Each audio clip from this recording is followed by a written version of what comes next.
Voters in Maine are continuing the fight to change their electoral system. Now, Vox is reporting that supporters of ranked choice voting delivered more than 80,000 signatures on behalf of a statewide referendum, well over the 61,000 they needed to get the measure on the ballot. Now, that means that Maine residents now have the opportunity to vote in June whether or not they want to enact ranked choice voting.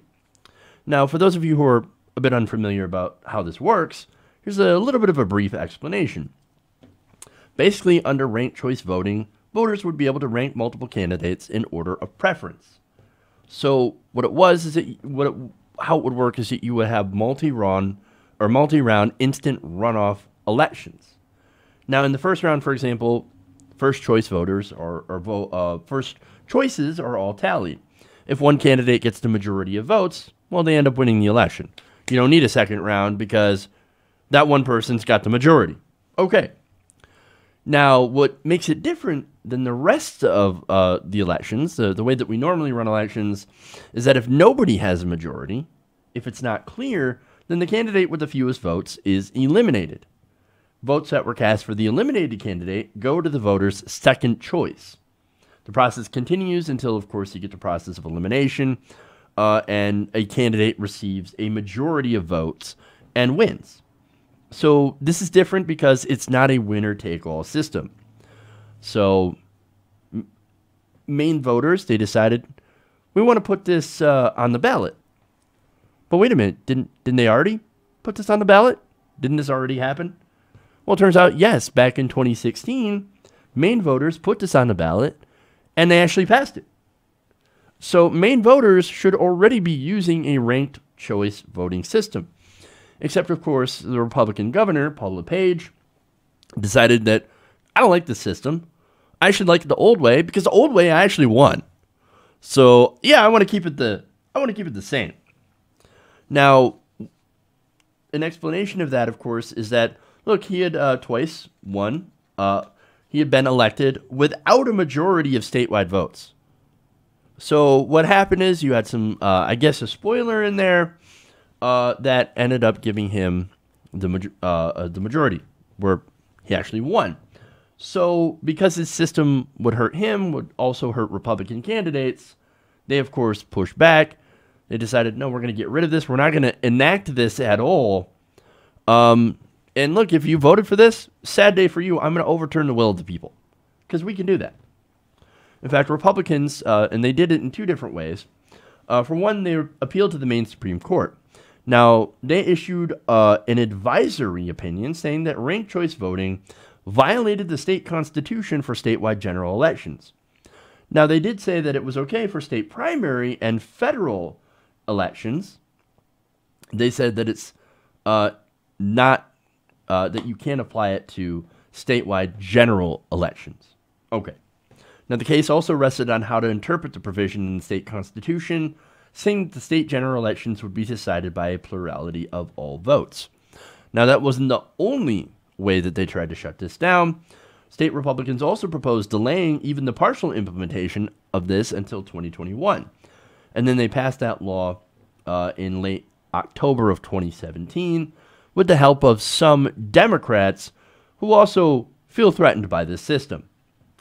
Now, the legislation also said that if ranked choice voting supporters couldn't amend the state constitution, which is a pretty damn high bar, to unequivocally allow for ranked choice voting, then the referendum would be repealed fully by 2022. So, look, this reaction shows how scared they actually are of this system. Look, ranked choice voting is probably the best way to help eliminate the two-party dichotomy. And because it would actually give independents the ability to run these elections without being considered a spoiler. So this is great. Because, again, let's take 2016 as an example, right? So, look, some of you voted for Jill Stein, right? Now, Jill Stein, you guys know the rhetoric on her. Or maybe you voted for Rocky Anderson, maybe you voted for somebody else. And that's fine. Those people were considered spoilers. I mean, you had mainstream media, for example, saying, oh, spoiler, get out of the race, get out of the race. You're ruining it. You're going to end up ruining it for our candidate. Well, under ranked choice voting, you wouldn't have that because there wouldn't be such a thing as a spoiler. If they don't get enough votes, they're eliminated and your vote goes to your second choice or your third choice or your fourth choice, whatever. That's awesome because that means that this opens it up for independents or third-party candidates. Now, that also means that you're going to have some competition for votes now that it's opened it up and it's given you more choices. So look, that's why I do support ranked choice voting. And that's also why the people in power absolutely hate it. Now, despite Republicans and some Democrats' efforts to block this, the people of Maine have decided, no, we're going to keep pushing for this. And they have a very interesting tool that allows them to do so. It's called, appropriately, the People's Veto. How fucking cool is that? So what this does, the People's Veto, is that it allows citizens who are unhappy with an enacted state law to put that law up for statewide vote. If the people reject it, the law is repealed. Mainers have only held 30 such votes since 1910, and never before had they voted on a law which the state legislature repealed a statewide referendum. They will have that opportunity to do so in June. So that makes it a very important election.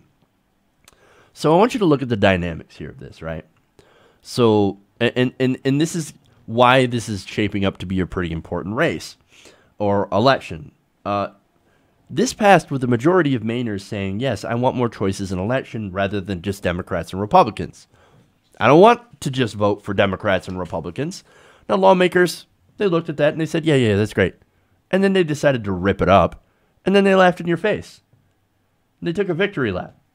And do you think the people in Maine are going to let that stand? If you're in Maine, are you going to let that stand? Hell no. In June, they actually get a chance to make their voices heard again. So this vote has very important implications. For one, this is a direct rebuke of the two-party system. People are tired of having to choose between a Democrat and Republican, or a Republican and Republican light, in many different cases. Now they might actually have independents, even progressives, people from the Working Families Party, for example. They could now run in these elections, and they don't have to be considered a spoiler. They can't use that, but he's a spoiler. You've got to vote for the Democrat or else you're going to get the Republican. It's going to be so much worse. You won't have that anymore.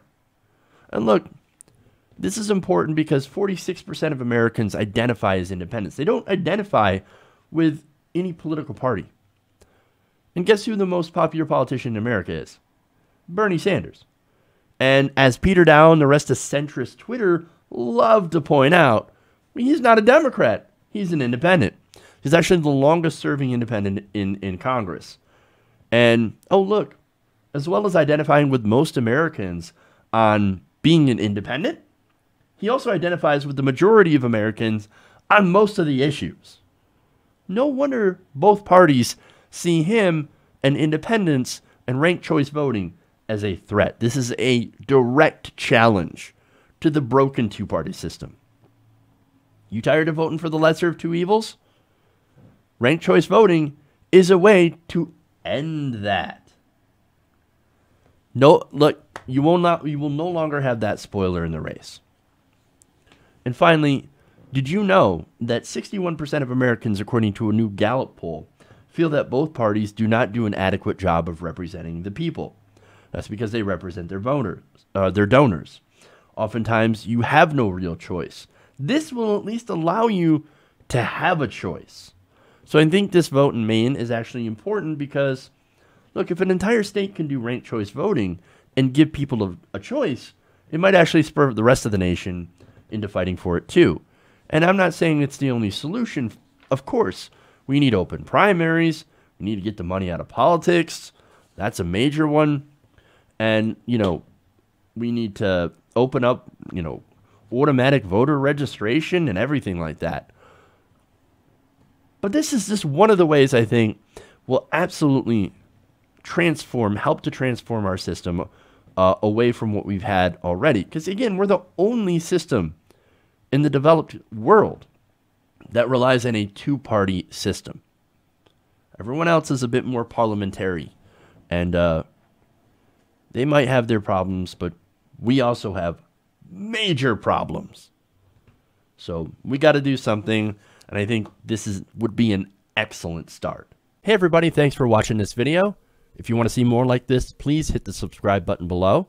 And if you want to support truly independent progressive media, please consider becoming a patron at patreon.com/TYTNation.